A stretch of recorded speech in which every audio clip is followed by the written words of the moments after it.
Welcome to Kenton's videos. Enjoy the video. In this video, I will explain how to make delicious donuts at home without an oven. First, gather all your ingredients like flour, sugar, yeast, and milk. Ensure you have a large mixing bowl, a whisk, and a clean surface ready.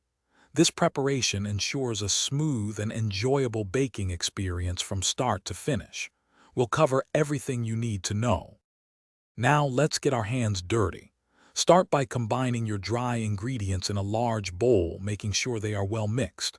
Then, gradually add the wet ingredients, stirring until a shaggy dough comes together.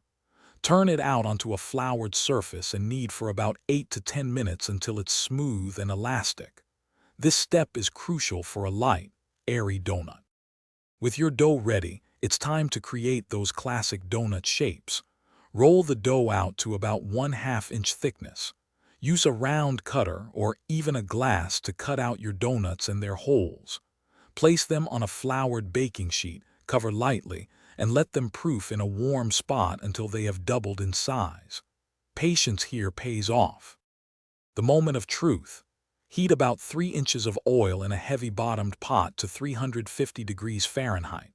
Carefully place a few donuts into the hot oil, frying for 1 to 2 minutes per side until they are beautifully golden brown. Remove them, drain excess oil, and immediately dip them in your favorite glaze or toss them in sugar. Enjoy your homemade treats. Thanks for watching. Consider subscribing if we helped you.